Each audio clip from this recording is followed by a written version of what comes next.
ಒಳ್ಳೆ ನೀರಾವರಿ ಜಮೀನು, ಕೆಂಪು ಮಣ್ಣಲ್ಲಿ ಭತ್ತ ಹಾಕ್ಕೊಂಡಿದ್ದಾರೆ ಇವರು. ಸ್ಟೆಪ್ ಇದೆ, ತುಂಬ ಚೆನ್ನಾಗಿದೆ, ಸಮತಟ್ಟಾಗಿದೆ. ಸ್ಮಾಲಾಗಿ ಸ್ಟೆಪ್ ಮಾಡ್ಕೊಂಡಿದ್ದಾರೆ ಇವರು ಅಷ್ಟೇ. ಒಳ್ಳೆ ಭೂಮಿ, ತೆಂಗಿನ ಮರಗಳಿದೆ, ಪಾಲಿ ಹೌಸ್ ಇದೆ, ಓನರ್ ಮನೆ ಇದೆ. ಟೋಟಲ್ 8 ಎಕರೆ ಭೂಮಿ ಸರ್ ಇದು.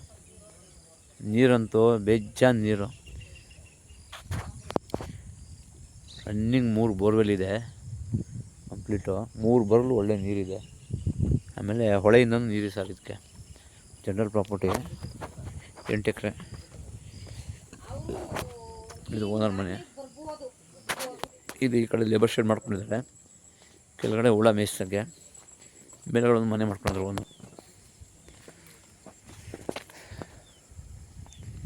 ಓನರ್ಗೆ ಮನೆ ಮಾಡ್ಕೊಂಡಿದ್ದಾರೆ ಮೇಲ್ಗಡೆ. ಸುತ್ತ ತೊಡೋದು ಕಂಪ್ಲೀಟ್ ಪಾಲಿ ಹೌಸ್ ಇದೆ. ಚೆನ್ನಾಗಿ ಡೆವಲಪ್ ಮಾಡಿದ್ದಾರೆ. ಆ ಕಡೆ ಕ್ಯಾಪ್ಸಿಕಮ್ ಹಾಕಿದ್ದಾರೆ, ಈ ಕಡೆ ಮೆಣಸಿಗೆ ಹಾಕಿದ್ದಾರೆ, ಆ ಕಡೆ ಜೋಳ ಹಾಕಿದ್ದಾರೆ. ಒಳ್ಳೆ improvements. General property, legal property.